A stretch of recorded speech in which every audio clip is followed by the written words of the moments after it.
to represent a very serious moment for this union to reflect on where it's been and where it's going.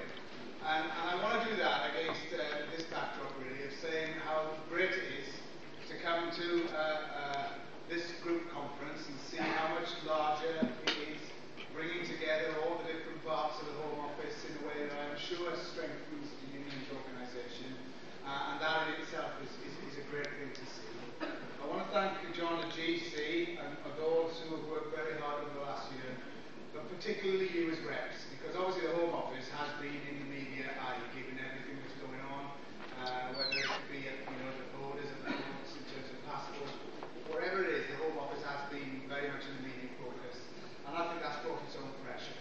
It certainly has meant when we've had industrial action, the world's press has been focusing on what is going on, everybody's being asked for interviews, and I just want to really say how well I think you've all stood up to that, and I think some of the people who've done interviews with reps have been an absolute credit to the union and a credit to their members, and there is no doubt in my mind now, not just across PCS, but in the whole of the trade union movement, people see the Home Office and the places that you work as synonymous with PCS. And given the presence of a non-TUC affiliated union within your ranks, that's quite an achievement. It should give us, I think, some hope for the future. So can I thank everybody for that? I think what I wanted to do really now is focus on the big questions in front of us. And they are all brought about by the government's austerity package.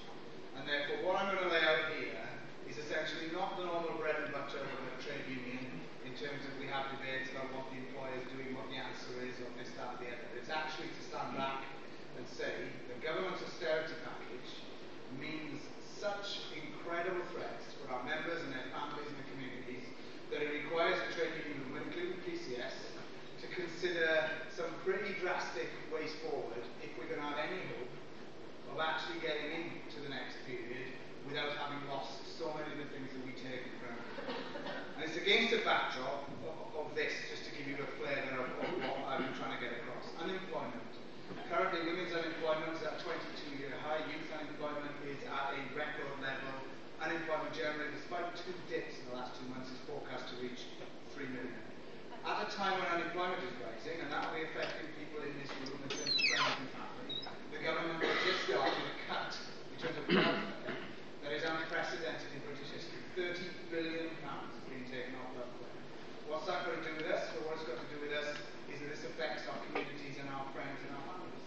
It means that I've come to this conference seeing something I never thought I'd see in my lifetime, which is people in Stoke Newington in London being told that if they want to keep housing benefit, they may want to move to Stoke-on-Trent. Now, I've got nothing against Stoke-on-Trent. It's not as nice as Wales, but I'm sure it's a nice place. But I think the point is, whoever would have believed that the solution to our welfare budget was to uproot people hundreds of miles. And actually the answer is much more simple. It's tackle the landlords who are trousering billions of pounds by charging extortionate rents. But what it tells us is that under this austerity, we are paying a price for the folly of those at the top, whether it's in work and public sector cuts, whether it's on welfare, or whether it's some of the changes that the government have got in the pipeline. If you look at what we're doing in terms of jobs, we stand here that was 4,000 jobs every single month. 35,000 jobs lost last year, further 80,000 jobs projected to go just from the civil service by 2015, and across the public sector it is projected that that figure will now reach 730,000. 750,000 jobs to go out of the public sector at a time when we're seeing huge welfare cuts and jobs not being created in the private sector. Add to that, for those of us lucky enough still to be in work, we have a pay restraint policy of 2 years of 0%, 2 years of 1%, meaning that we are now 16% worse off in real terms. Now, the Government Bank of England says that is unprecedented since the 1930s. On top of that, we've now seen the Cabinet offices go at interpreting their much vaunted regional pay, local market-facing pay project for the civil service that actually is so breathtaking in its simplicity and stupidity that it takes you a while to come to grips with it. Because what they say is this country should be divvied up into 4 zones, inner London, outer London, hot spots which are the M4 corridor, Manchester, Birmingham, and everybody else is in the paupers of it. The problem with that is most of our members, and they are in parts of the country where the last thing they need is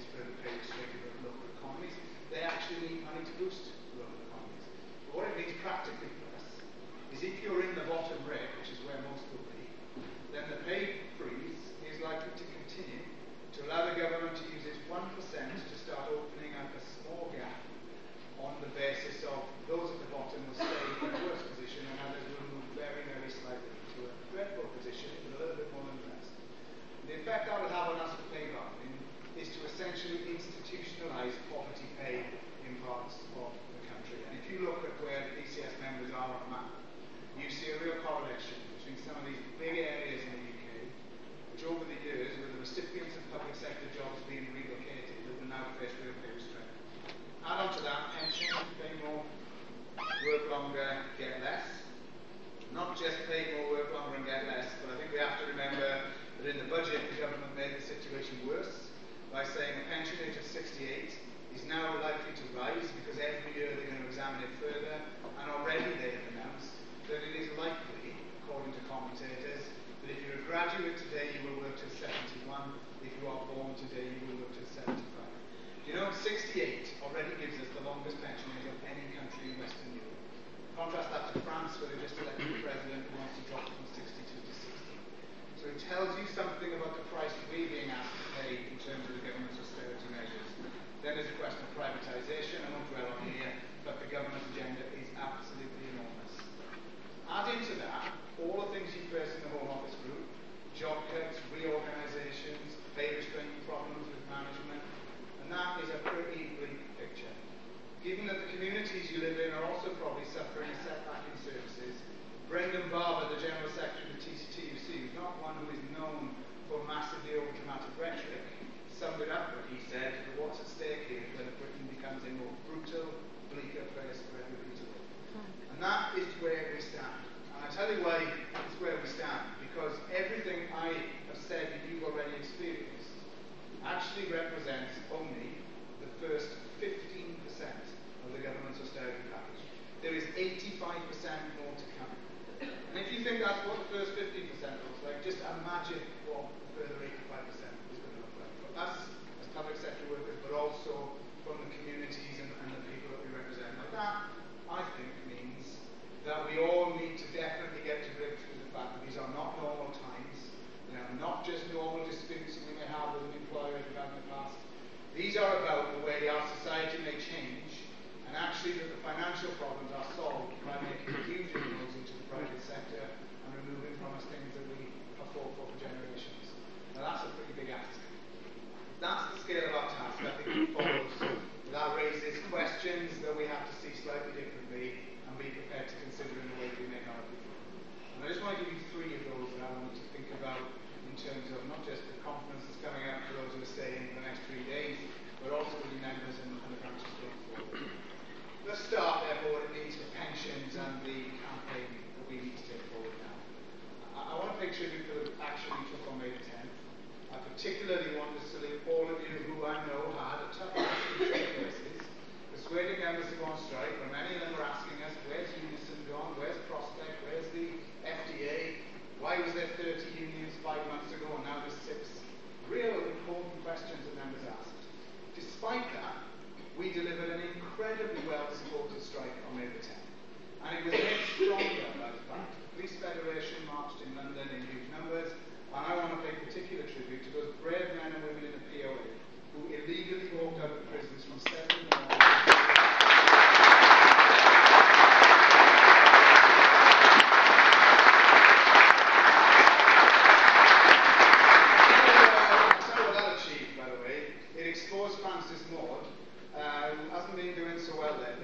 That actually, when he told people in Britain in January pensions was all done, nobody was bothered anymore apart from that pesky PCS, is all settled. He now has to explain, presumably why he was in hiding on he has to explain why now there are 6 unions on strike, including parts of the public sector demonstrating like the police, the prisons, the Royal Fleet Auxiliary and all of us, in a way that actually tells a very different story. Add to that yesterday, GMB members in the NHS voted by 96.5% to reject